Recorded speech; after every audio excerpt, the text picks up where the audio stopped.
Welcome to another August 12th podcast today. I'm with my man Will. What's going on?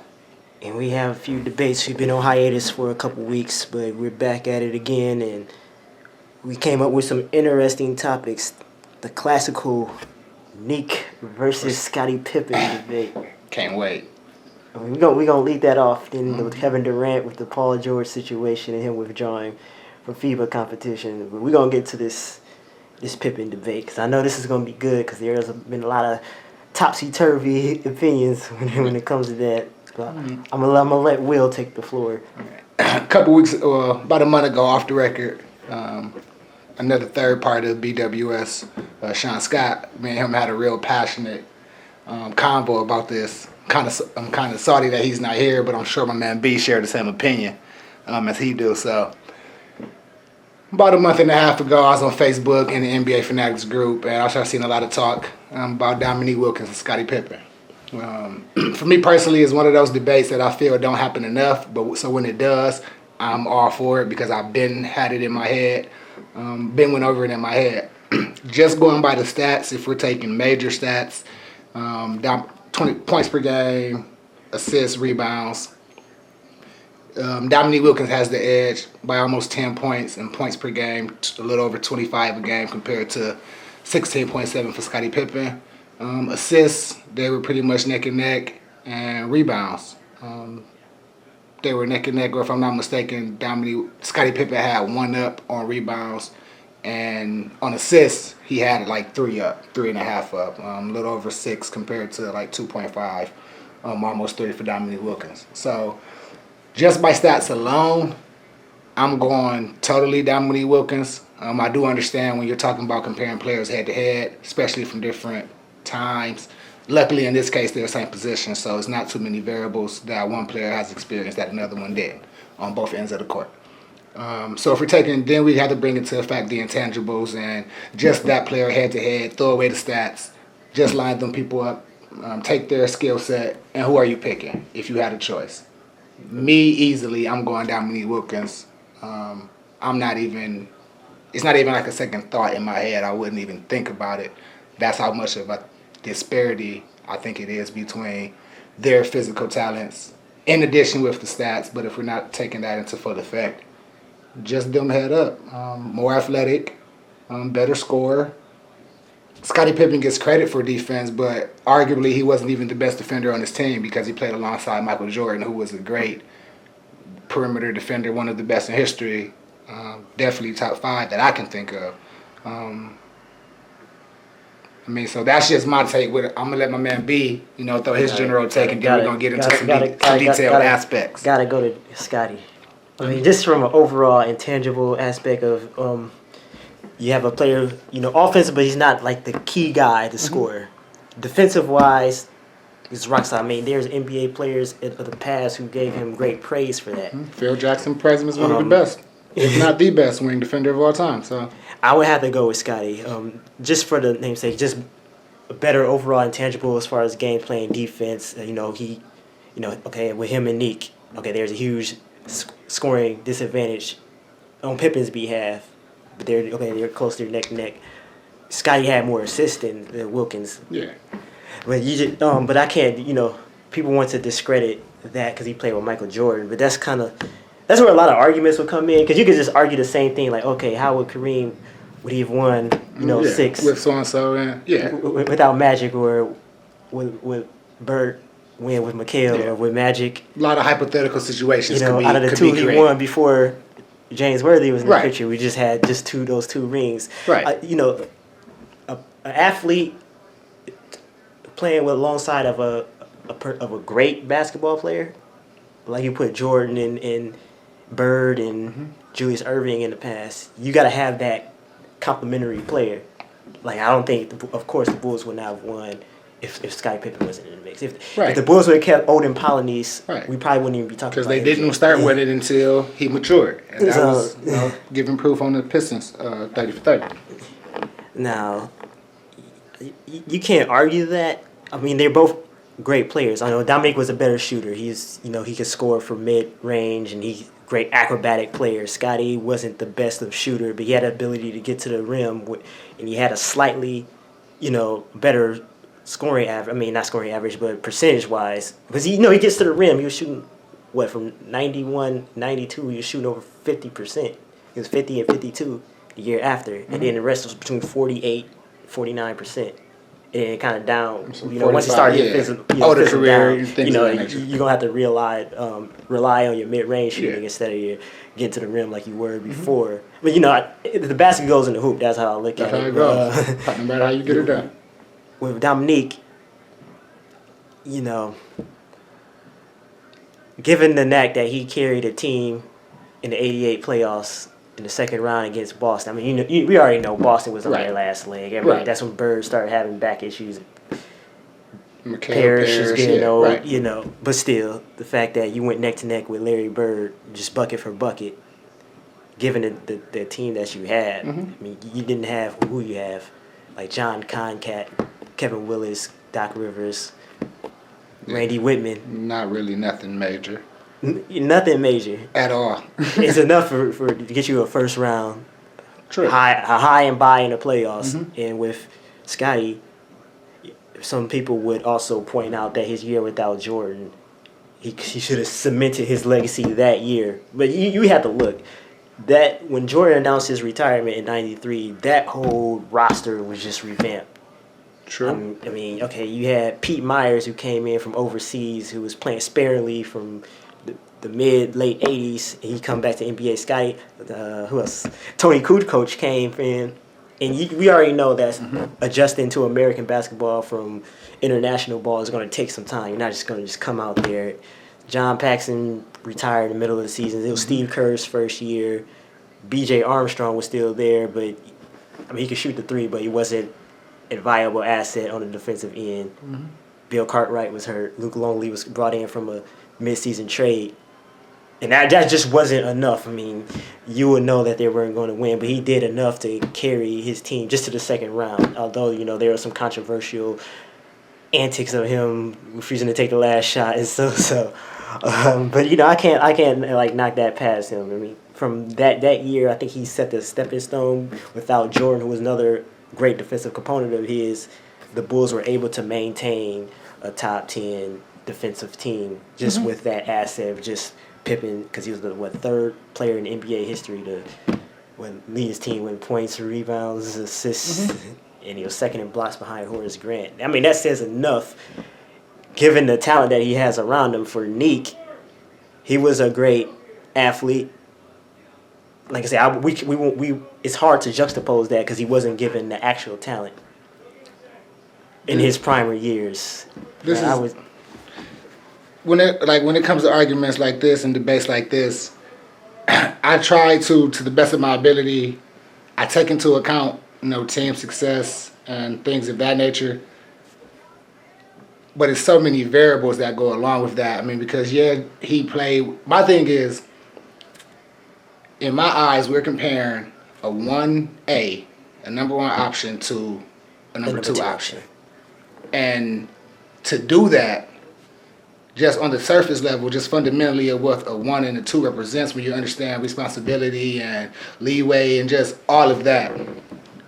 There was nothing Scottie Pippen ever did that was that great to compare him to anybody's number one option. I think that says a whole... I think what we're doing with Scottie Pippen is we're making a lot of, not excuses, but we're taking his circumstance and his situation, the team he played for, and Jordan retiring, all of these things. And we're trying to basically say, well, all of these things is the reason Scottie Pippen doesn't have these numbers, as if Scottie Pippen's potential somehow wasn't given the opportunity to max out. When in reality, I just think coming out of college, although he went to a very small school. Yeah, I mean, he was averaging 23, correct, 8 rebounds and 4 steals. I just think coming out of college and all the years he played in the NBA, all the executives, all the scouts, all the players that all the coaches, I don't feel like it's just simply that go-to factor. It just wasn't there. And that's why and it's not even a knock, because every player isn't made to be that in the NBA. And that's understandable. He went on to become probably the best sidekick, if nothing else, career-wise. in the history of the game that I can think of. I mean, so if I'm just lining them up at the park, if we're just take Dominique Wilkins at his coming out of college age, and you take Scottie Pippen at his coming out of college time, and you just evaluate eye tests, stats, physical build, basketball IQ, athleticism, you take all these into account, I don't see where, especially if we're talking about before the Bulls won 6 rings, because Scottie Pippen played 18 years. And we somehow seem to only wrap his whole career up into those 6 rings, not counting the 5 years he was in the NBA before that, where he was never, that Scottie Pippen would never be mentioned in this conversation to be compared to anybody, let alone Dominique Wilkins. Then you take the post-Bulls era, and it's like that's 12 years of basketball of not mediocrity, but of just never having, and plus, when you're not a number one option, you don't have the responsibility of a number one option. No matter what Scottie Pippen did or did not do, it was never going to be his fault they lost. It was never going to be he's the reason they won. So to give him the accolades and the, I guess, respect that a number one option truly has, which isn't, a hard thing. When if a team was about to fall apart, nobody was saying, hey, let's rebuild. When Michael Jordan left, nobody said, hey, this is what we're going to do. Because nobody knew Jordan was coming back. Nobody knew how that was going to pan out. So if Scottie Pippen was that dude, then the situation would become, hey, we're going to build this team around Scottie Pippen. That didn't happen. So my thing is, at what point in time, outside of the defensive accolades, which can be questioned because he gets a lot of credit for shutting down Magic Johnson in that 91 finals, didn't happen. Go look at the numbers. He averaged almost a triple-double in that finals, with the exception of Game 2 when he got hurt. And he still had like 19 points, 10 boards, and like 5 assists. That was the only game in that series that he slowed Magic down a tad bit. Then we're talking about the defense awards, the defensive accolades. When you have every other great wing defender, they're usually the only great wing defender on that team. So they get, the brunt of the force. When you have Michael Jordan right there, and you can't hate Scottie Pippen for it, but you have to take that effect you have to equate that into the situation. How having Michael Jordan right there on both ends of the court is so much easier for Scottie Pippen what pressure does Scottie Pippen really ever have to play under when you have Michael Jordan right there, who on offense is all going through Mike, so Scottie has no true responsibility on offense. And then you go to defense, there's no guarantee that Scottie Pippen was ever holding the other team's best wing player, because you have Michael Jordan right there, who was a hell of a defender, defensive player of the year within 4 years in the NBA, multiple first team selections, same way as Scottie Pippen did. Scottie Pippen, Kobe has better defensive numbers and rewards and accolades than Scottie Pippen. So are we going to say Kobe Bryant is a better defender than Scottie Pippen? I won't say that, but the numbers show that. But I won't say that because I know basketball, I know how it's played, and I watched it, and the game has transcended to the point where there's a whole lot more double coverage and zone schemes now than it was when Scottie Pippen played. It was straight man up, but when they played the Pistons, who was Scottie Pippen holding? Because Jordan was on Nique or working off Dumars. So who was Scottie Pippen really holding in those up and coming years when they played the Pistons? Who was he really like when they played the Spurs? I mean, when they played the Sonics, he wasn't the sole person holding Gary Payton. Michael Jordan was holding Gary Payton. Yeah, that was because he was shutting him down and got hurt. Ron Harper was lightweight.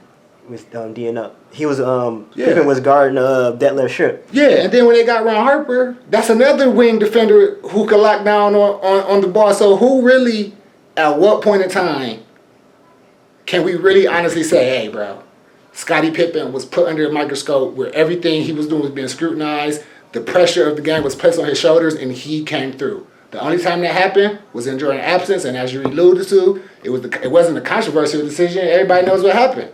He got upset because the last play was called for Tony Kukoc and not him. And when Phil called him back into the game, he blatantly said no. So this argument, same thing. All right, what about James Worthy? What about James Worthy? Would you put him in the 50 greats if it wasn't because he was just pretty much a transition guy for Magic? No, I wouldn't put him in the 50 greats.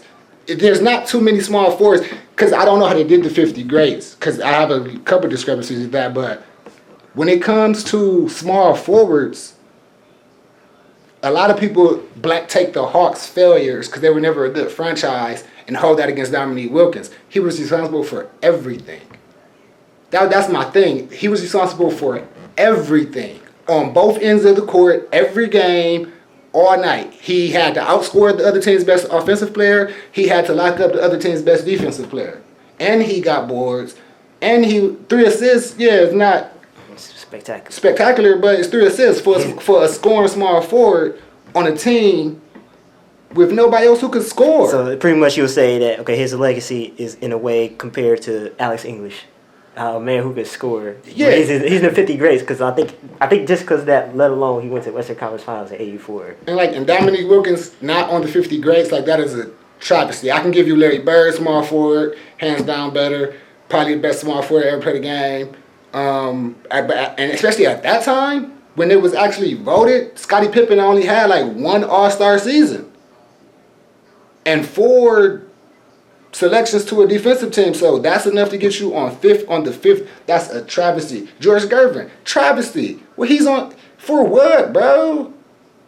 50 greatest of all time. I'm not saying Dominique Wilkins has to get on, but if he doesn't get on, then a couple people who are on should not be on. They'll expand it to 75, and I'm pretty sure he'll be on that. But I just think, all right, his legacy is pretty much just the most entertaining player. I would for the defensive purpose. If I'm a GM, right? Let's just just make it interesting right here. 1987 draft. Dominique Wilkins minus 1982. There's Michael Jordan for the Bulls. We're not even gonna think about making a trade with Ole Polonese. Mm-hmm. If you're a GM, if you're Reinsdorf, all right, who would you select? Because you just got who would you just select? If Dominique Wilkins, Scottie Pippen was both in that 87 draft? Both in that 87 draft. I'm taking Dominique Wilkins. At no point in time in his career was Scottie Pippen ever on Dominique, because even when he was doing what he was doing with the Bulls, Dominique Wilkins was still having hit. Let's not forget, they both played over 15 years of basketball. And Dominique Wilkins played at a high level, a consistent level stat-wise, through injuries, through major injuries, and for a player like that explosive, that springy, for them to have leg injuries and Achilles injuries and knee injuries, for them to still be able to maintain that game through that over a 15-year period. And if you take Scottie Pippen's 15-year period and don't even count the Houston, Portland, he was a good. He was one of the primary defenders for Portland. They were in the top. They played team defense. Scottie Pippen was in his mid-30s. He was not locking down nobody. He was not locking down nobody in Portland. They played team defense, and even in that Portland series, let's look at Portland and the failures that he had on that team. Let's check the Lakers out. The clinching game when they blew a 17-point lead. At no point in time was Scottie Pippen ever in no situation we going to Scottie. On offense, we going to Scottie. On defense, timeout, Scottie, instantly switch, now lock him up. It was never that situation for Scottie Pippen. Even in his heyday of defending, it was never that situation. When I think of great defenders, which is what he gets his most credit for, I think of before we even know what we're doing for the rest of the game, you already know on that chalkboard, your defensive matchup is this. I've never seen Scottie Pippen go in the huddle and say, hey, put me on him. I've seen Michael Jordan do that. I've seen an old Kobe Bryant demand to check a way younger Russell Westbrook.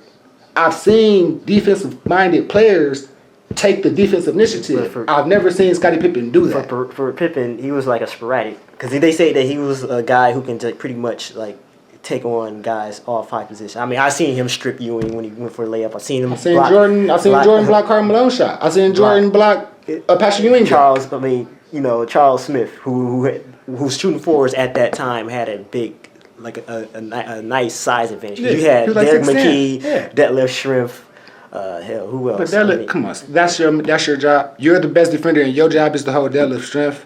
He's slow. All he could do was shoot. He wasn't giving you no work. He wasn't Chris Mullin. Perimeter-wise, though. But he wasn't big guy. He wasn't ever going to give you Chris Mullin, Dirk Nowitzki type game. He was a stationary player. He wasn't running off the ball. off screens with the ball out of his hands. He wasn't an active dude who Pippen was did flashing. a good job on him. I too. can do a good job on the other strength. That's He what I'm was trying to killing tell the you. whole the West. Him and, if it wasn't for Kemp and Peyton, when Kemp had that little sprained ankle in '96, he stepped up with him and Peyton. Pippen is just a guy who is sporadic. I mean, you can just pretty much switch him off. I don't think he was more stationary just on that one guy, which I give him credit for. I mean, he's the only guy I know before LeBron with the chase down blocks, where you can just lob the ball inside, he'll just come out. I mean, he got his own little. Tayshaun Prince did it for like 2.5 years. When That was before Tayshaun I'm Prince. talking about, but people always go from straight to Scotty with LeBron. Like, no, we can't forget. LeBron is not. This is like a constant. But he's not just hawking people down. LeBron does this every so often. Yeah, bro. that's now. Don't talk about day to day. You know, things not back then. It's just like. What about when Tayshaun Prince was always doing it? When that Pistons defense, them years they kept going to the East, he was running down people all the time. That's really what that made it like an even known thing. You got the credit. I'm saying for Pippen. You go on YouTube right now, we have like the defensive highlight. He's the ultimate defender. They have the chase down blocks where you just lob it in, you just come in and take it, and they just him and Jordan. You know my highlights Scottie Pippen are in 18 years. This is my highlight Scottie Pippen. This is the most memorable thing I have Scottie Pippen when he dunked on Patrick Ewing. That's the most memorable highlight I have Scottie. Like, I never remember watching the Bulls game and being like, bro, they about to win because Scottie Pippen is locking this dude up. That has never been any Sports Center. You have never seen a Bulls game, but like, you know what? Hats off to that defensive job Scottie Pippen did last night. It got the Bulls through. It was never that. So I can't give, and all of this is within his natural ability and natural situation that he was drafted into. A lot of things he can't change. I do understand that. But your roles are picked upon your skill set. So I'm not going to believe that Scottie Pippen had this hidden talent that we just never got to see in 18 years when it's thousands of trusted basketball minds who have seen this guy play, and they can't say, I'm not going to say he's not one of the greatest wing defenders ever. I'm not going to say that he is. But so is Jordan. And so is Gary Payton. And so this is my thing. His biggest accolade isn't even better than other people who are so-called worst defenders. I just feel like Scottie Pippen gets that Bulls, Michael Jordan, 6 championship love to the point where we automatically think there's no way they would have ever did that if Scottie Pippen wasn't there. And I think that's a total farce. Like, he was an interchangeable good piece. Like, that's what I'm saying. You could have, and I don't even like the hypotheticals, but you could have put Nique in that situation. They wouldn't have won 6 rings. They would have won rings when Jordan was gone if Dominique Wilkins was in that 94 year. He got like 3rd in MVP. Scottie Pippen's. He got 3rd MVP that year. He got the All-Star Game MVP. That's it. So you think the Bulls would have won if Nique was there in '94? Yes, because look what it came down to with Scottie Pippen. They ain't get like blew out around the gym. He made 2 trips. Remember, because the one year they made it to the East Finals one year with Pippen against the Magic. They went to the East Finals. Magic, that was a young. And that's when Penny was rocking his boots off. That was a complete team. Scottie Pippen was in his prime. I'm talking about the team did to the. I'm talking about what Penny Hardaway was doing to Scottie Pippen. Well, one player equate to from '95. This is when Jordan was rusty anyway. But that's just like Michael Jackson playing. But okay, you gotta look at that whole Orlando roster. You had Brian Shaw coming off the bench, Penny, Nick Anderson, Dennis Scott, Horace Grant. Orlando Shaq. Was a better team. Yeah, that was a better team. That's not what I'm saying. What I'm saying is, I'm not blaming him for losing. What I'm saying is, he could at least, who did he shut down that series? Because everybody got off on Orlando. Dennis Scott got off, Nick Anderson got off, and Penny. So them are there 3 wing players. And Scottie Pippen, this great defender in his prime. This isn't like 99, 2000. This is 94. This is mid-90s. He hasn't been in the league even 10 years yet. So he's in his prime, physically, athletically, mentally. He had hit the growth spurt, getting over the humps. That's how that's what they won the rings 2 years prior, beating the Pistons. So, And there's always been mental lapses with the quitting on the team. When he quit with the migraine, Game 7 against the Pistons, Eastern Conference Finals, and you can't play because you got a headache? Like, at what level did he ever show you that oomph to even be mentioned with people who proven to be number one options? I can't go over the fact that we're arguing, what other number two have we ever argued with the number one? On any level, in sports, in comics, wherever you go, where do you take a number two and say this number two that good that he could be argued against this number one? I've never seen it happen, and there's exceptions to everything, but where's the justification? Because it's not in the stats, it's not in the mental makeup that we've seen from Scottie Pippen. So where is it? Like, where's this? What am I not seeing in Scottie Pippen to say, hey, bro, he's just not? Like, only guy I would say he's like a complimentary player. But, you know, you could argue that for like a lot of NBA players. Same thing, like, okay, with Dr. J, if he would have won without Moses Malone, if Moses Malone wasn't with the Sixers in '82, what would you just rank? He would be, true. No, Julius Erving would be on dominant. Because before then, he had proven that he was that dude. It's a difference between being that dude and you needing one piece. Yeah, everybody needs that piece. Cool. But it's a difference between being that dude and needing a piece and getting it and never being that dude. Like, if Dr. J was never that dude and then Moses Malone, some people are that dude to the point where you want to see them get that piece because you think they deserve it. Dr. J is one of them people. He had paid his dues. He earned the right to have another player. So people were happy when Moses Malone came. When KG left Minnesota and joined with Boston, people were happy because you seen KG be loyal to an extreme to Minnesota for years and almost cost him a shot at a championship. So you want to see him have the right to play for one. That's not the same thing as Scottie Pippen. He was never that dude. So what sympathy does somebody who's not that dude ever earn? I'm all down for people earning what they want to talk about. You earned it. Cool. But you can't say he got better overall numbers when the only thing he has over Dominique Wilkins is 3 more assists. That's it. So he didn't have better overall numbers. He didn't have a better overall game. He did not have a better overall game than Dominique Wilkins. No, the landslide on the offensive advantage is so big. 10-point per game difference in less years, that's big, bro. That is big. Similar field goal percentages. Dominique Wilkins ain't take a whole lot more shots than Scottie Pippen. Similar in that. He could go inside consistently, not slashing. He could go inside with the ball or without it. He was 6'8", who could jump out the gym. He was not slow. So what makeup, if we're just at the park and you're just like, bro, they're lined up, you got last pick, you're not going to honestly tell me off their physical raw talent, you're going to take Scottie Pippen over Dominique Wilkins. Defense is not going to matter when you're just playing some rec. Well, I mean, if you're looking for like entertainment and style points, I'll pick Dominique. But as far as, okay, if I'm a GM and you have Michael Jordan, another defensive player, and I have this guy coming out of college, I mean, Division I, whatever the college Central Arkansas was in. Division Central Arkansas was in. Just from that defensive standpoint, like, you know, you'd be a great complimentary piece. I don't need you to score neck and neck. I don't need to have a Alex English, Kiki Vanderway type, put 25 up type duo.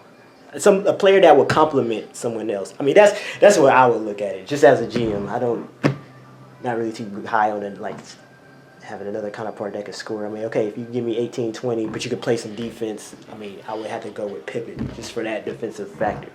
I mean, Dominique Wilkins is a great player. Yeah, he should be on. But does that make him a role player? Like, if you're picking a player for one specific thing, you're just strictly a role player there. That's like saying I would pick Bob Horry because I know that. Okay. Because I know that stretching fours who can stretch the floor out and who can shoot give me a great advantage. So I'm picking Bob Horry because I need this for my team. It doesn't mean he's better than other power forwards I didn't pick. It just means the one thing he can do, I just happen to need. So I'm going to pick him for it. That's not what I'm saying. Forget your team needs. If you need to pick one of these players based off everything you know about him, what advantage does Scottie Pippen have? I'm not saying you won't pick Scottie Pippen over Dominique Wilkins, but it won't be based off basketball. It won't be based off better basketball production. It won't be. It would be based off the attachment we have to the Bulls and Jordan. It would be based off you may dislike him more, but it's not going to like flash like to wrap Dominique's game up into say style and flash points. Like that's like saying Vince. They're like it's way more substance to his game than the highlights that we have seen. Like you don't average 26 points and 8 rebounds just being athletic. You just don't do it. I mean, but you gotta think though. I mean, Where who would have known if Nique and Jordan could coexist? I mean, we can look at the roster of the Sixers in '77 when they lost to Portland. Besides Maurice Lucas and Bill Walton, I don't know anybody on that Trailblazers roster. But on the 76ers, you have Julius Erving, you had George McGinnis, Mix. Who else you had? World B. Free was there. And at the end of the day, you're still going to say that Philly team was a better team. Yeah, it was a better team. See, so that's my thing. The result doesn't change the fact that that Portland team, nobody's going to say that Portland team is one of the best in history. Nobody's going to say that Portland team ball. We understand that, but nobody's going to say the result doesn't change the fact of who's better. That's my thing. I'm talking about strictly who's better. Scottie Pippen has one aspect that he can do more than Dominique Wilkins, and that's defense. And it's not even that big of a gap because Dominique Wilkins had more boards and more blocks. Those are the two main defensive categories. And steals, they were the same. But you don't know if one another, like they could complement one another though. I mean that's the hardest part that you just can't really juxtapose. That's a hypothetical. I don't even know if Michael Jordan owned the Bulls team at this time because Dominique Wilkins came out in '82 before Jordan. I ain't talking about teams.